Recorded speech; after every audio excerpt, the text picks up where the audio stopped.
എങ്ങനെയാണ് അമേരിക്കൻ സാമ്രാജ്യത്വം എങ്ങനെയാണ് ആ സാമ്രാജ്യത്വം ഓരോ രാജ്യത്തും നടപ്പിലാക്കിക്കൊണ്ടിരിക്കുന്നതിന്റെ അമേരിക്കൻ സാമ്രാജ്യത്വം അവരുടെ പട്ടാളത്തെ ഉപയോഗപ്പെടുത്തിക്കൊണ്ട് കണ്ണ് കെട്ടിക്കൊണ്ട് കപ്പലിലേക്ക് കടത്തുന്ന കാഴ്ച നമ്മൾ കണ്ടത്.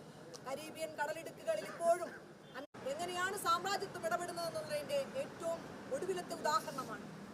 ഇത്തരത്തിലുണ്ടായ ഒരു സാഹചര്യത്തിൽ നമ്മൾ സംഘടിപ്പിച്ച അഭിവാദ്യം ചെയ്തുകൊണ്ട് നിർത്തുന്നു. പ്രിയമുള്ളവരെ, ലാസൽ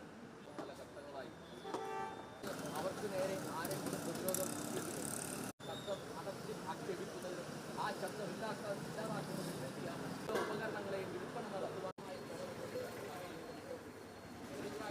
ശക്തമായ ലോകരാജ്യം പറയുന്നില്ല എന്നുള്ളത് നമ്മളെല്ലാവരും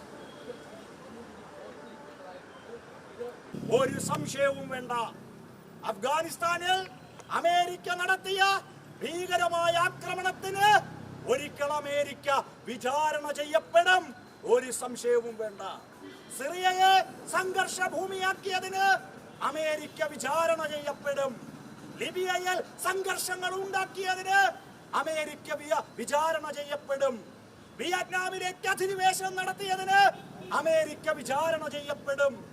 പാലസ്തീനിലെ 10,000-കണക്കിന് മനുഷ്യരെ വംശഹത്യ ചെയ്ത ഇസ്രായേലിനെ ചേർത്തു പിടിക്കുന്ന അമേരിക്ക ഇസ്രായേലിനെ പോലെ ഒരിക്കൽ വിചാരണ ചെയ്യപ്പെടും എന്ന കാര്യത്തിൽ ഒരു സംശയവും വേണ്ട. അടിയന്തരമായി വെനസ്വേലയിൽ നിന്ന് ഇറങ്ങിപ്പോകാൻ അമേരിക്കൻ പട്ടാളം തയ്യാറാകണം. അമേരിക്ക പിടിമുറുക്കുന്നത് അമേരിക്കയിലായിക്കോട്ടെ. അമേരിക്കയുടെ അതിർത്തിക്കപ്പുറമാണ് വെനസ്വേല, അമേരിക്കയുടെ അതിർത്തിക്കപ്പുറമാണ് ക്യൂബ, അമേരിക്കയുടെ അതിർത്തിക്കപ്പുറമുള്ള രാഷ്ട്രങ്ങളിലേക്ക് കടന്നു കയറാൻ അമേരിക്കയ്ക്ക് അധികാരമില്ല. മിസ്റ്റർ ട്രംപ്, നിങ്ങൾക്ക് നാണമുണ്ടോ?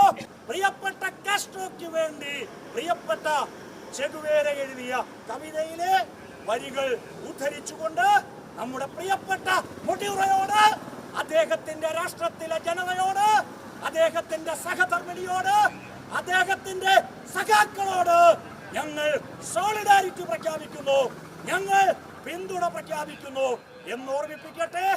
പ്രിയപ്പെട്ട കവിത കാസ്ട്രോയ്ക്ക് വേണ്ടി എഴുതിയ ചെഗുവേരയുടെ കവിത.